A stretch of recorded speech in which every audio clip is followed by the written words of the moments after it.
Il y a deux Faust dans l'œuvre de Goethe. Je n'ai retenu que le premier. Par ailleurs, résumer une pièce de théâtre de 5 heures en quelques minutes n'est guère aisé, vous l'avouerez. Je m'y risque cependant. Dans le Faust de Goethe, le personnage essentiel se révèle être, indépendamment de Faust lui-même et de Méphistophélès bien sûr, le personnage innocent, pur, croyant de Marguerite ou Margaret ou Gretchen, son diminutif allemand. Faust en tombe éperdument amoureux, et cet amour est réciproque. Faust exige de Méphisto qu'il fasse de Gretchen sa bien-aimée le jour même. Méphisto, qui se moque de la lubricité de Faust, préconise d'agir avec patience et ruse. Tout d'abord, Faust doit se contenter de voir en son absence la chambre de Gretchen.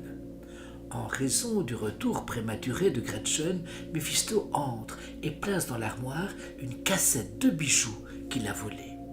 Gretchen revient et trouve alors le coffret et se demande d'où il peut provenir. Elle met les parures et s'admire devant le miroir.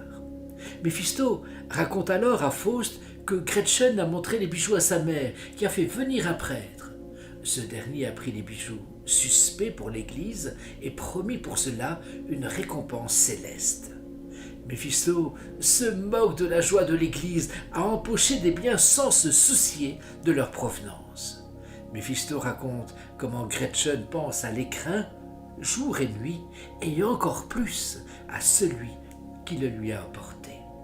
Quelques jours plus tard, Faust et Marguerite se retrouvent dans un pavillon de jardin. Ils s'embrassent. Méphisto attise les désirs de Faust qui acquiesce. Ce qui doit advenir, qu'il advienne à l'instant. Vient alors, dans la pièce, le monologue de Marguerite, le célèbre poème de Marguerite au rouet. Marguerite interroge Faust sur ses convictions religieuses. Sentant le doute chez lui, il est extrêmement gêné de répondre à la question de Gretchen. « Crois-tu en Dieu ?» Faust ne parvient pas à la rassurer et lui fait part de ses doutes et de sa position proche de l'athéisme. Marguerite avoue ensuite à Faust ce qu'elle pense de son compagnon, à savoir Méphisto, qui lui inspire que dégoût et antipathie. C'est à la fin de cette scène que Faust finit par convaincre Gretchen de se donner à lui. Puisqu'elle vit avec sa mère, il l'amène à accepter de l'endormir à l'aide d'une potion que lui a fournie Méphisto.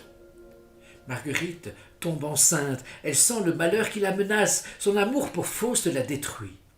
Devant la maison de Gretchen, Valentin, son frère soldat, se souvient du temps où sa sœur était l'honneur de toutes les femmes et se lamente de la situation actuelle où chacun peut désormais se moquer de lui.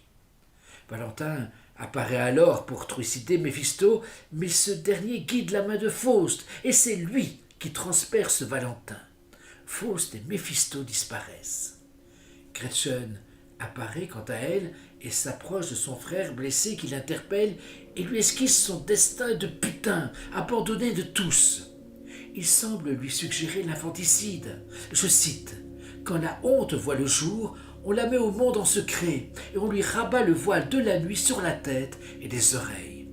On aimerait même la mettre à mort. » À la fin, il la maudit. Lors d'une messe, peut-être lors des obsèques de sa mère morte à cause du somnifère que Méphisto lui avait donné pour que Faust rejoigne Marguerite durant la nuit, Gretchen se trouve dans la cathédrale. Un mauvais esprit lui rappelle le temps où elle était innocente, avant de faire mourir sa mère et avant de provoquer la mort de son frère. Méphisto emmène Faust sur la montagne, où se déroule la rencontre des sorcières lors de la nuit de Walpurgis.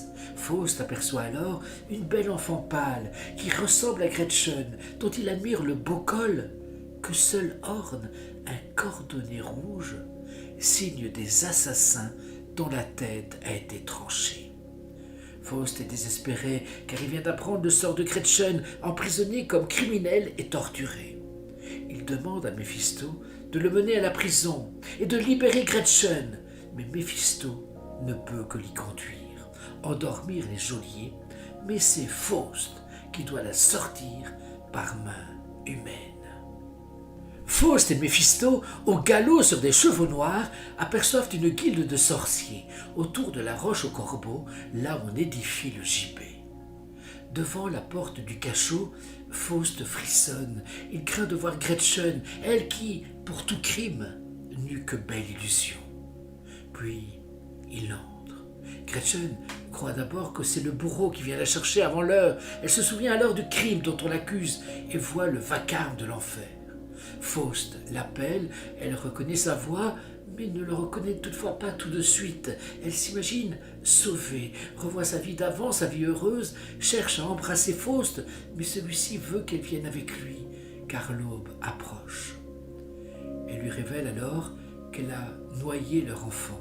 « Je ne puis partir, dit-elle, je n'ai plus rien à espérer. » Malgré les demandes de Faust, elle voit l'échafaud approcher et elle accepte son destin en se donnant au Seigneur. Jugement de Dieu, c'est à toi, énonce-t-elle, que je me suis livrée.